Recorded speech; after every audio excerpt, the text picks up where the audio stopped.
BPL 2025 সালে ঢাকা দলে খেলবে তাসকিন আহমেদ। একজন ভালো বোলিং হিসেবে তাসকিন আহমেদকে কেনার সিদ্ধান্ত নিলেন ঢাকা দলের মালিক সাকিব খান। বিপিএল 2024 সালে ঢাকা দলের হয়ে অসাধারণ বোলিং করেছেন তাসকিন, তাই এবারও তাসকিনকে কেনার সিদ্ধান্ত নিলেন ঢাকা দলের মালিক সাকিব খান।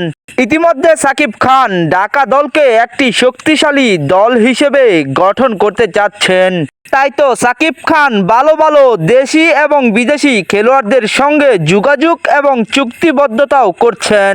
বিপিএল জাতীয় দল এবং বিভিন্ন লিগগুলোর মধ্যে ভালো বল করেন তাসকিন আহমেদ।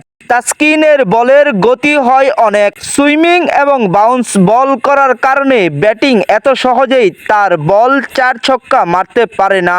তার বলে 4 ছক্কা বাউন্ডারি মারতে হলে ব্যাটিংয়ের অনেকটাই কষ্ট হয়ে যায়। রীতিমতো পাকিস্তানের সাথে 2টি টেস্ট ম্যাচ খেলায় অসাধারণ বোলিং করেছেন তাসকিন।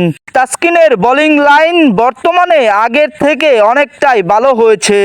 বর্তমানে তাসকিনের বোলিংয়ের লাইনের উপর ভিত্তি করে বলা যাচ্ছে যে বর্তমানে তাসকিন আহমেদ একজন ভালো বোলিং হিসেবে দর্শকের কাছে উপস্থাপন করতে পারছেন।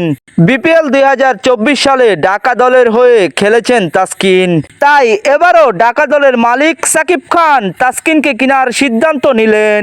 বিপিএলে তাসকিনের অসাধারণ এবং ভালো বোলিং দেখার অপেক্ষায় রয়েছে লক্ষ লক্ষ তাসকিনের ভক্ত।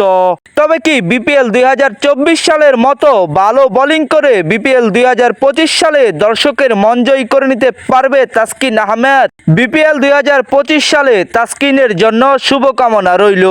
যদি ভিডিওটি ভালো লাগে তাহলে লাইক দিবেন অবশ্যই। আপনি যদি চ্যানেলটাকে সাবস্ক্রাইব করে থাকেন তাহলে আপনাকে অসংখ্য ধন্যবাদ। নতুন নিত্য ভিডিও পেতে চাইলে চ্যানেলটাকে সাবস্ক্রাইব করে বেল বাটনটি অন করে রাখবেন পরবর্তী ভিডিওটি আপনি সবার আগে পাওয়ার জন্য। সবাই ভালো থাকবেন, সুস্থ থাকবেন, দেখা হবে পরবর্তী আরেকটি ভিডিওতে।